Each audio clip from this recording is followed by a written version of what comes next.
which will serve, as we said earlier, a backup administrative hub and which may be utilized. Magagamit po natin ito sa mga disaster recovery center para ipagpatuloy yung mga serbisyo ng gobyerno as well as facilitate collaboration and coordination between among the government. Meron pang napansin si President noong Martes ng Gabesan. Alam nyo, kailangan tayo consider natin na lumika tayo ng mas malalakas evacuation center sapagkat sa ngayon, ang dinadala lang natin sa kanila yung mga eskwelahan. Kaya mga alam naman natin, kahit yung mga eskwelahan natin made o kahit materials, marami sa kanila. Kaya din itong paliparin yung mga bubong nito. Pwedeng dibain ng mga, kaya sabi niya, kailangan na tayo gumawa ng ibang mga building where we will house nasa lampan ng bagyo. Kailangan ilipat natin mula sa kanilang mga bahay, lagay natin sa mga evacuation centers. Kailangan daw po, sabi ni Presidente, we should build a more disaster resilient structure. Few people can take refuge during calamities instead of using school buildings as evacuation. So,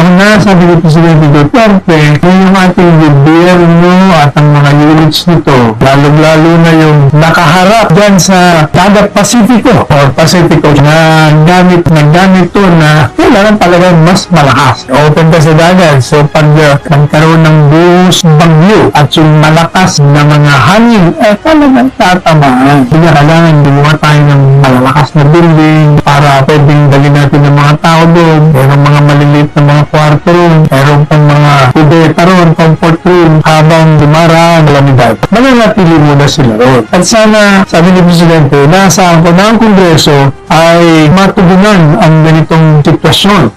Pinangalawa naman ni Senador Lawrence Bongo na minsan tugunan ng Kongreso. Kasi pagka itong ganitong deluge, syempre, naghahanap ng mga lugar na malakas.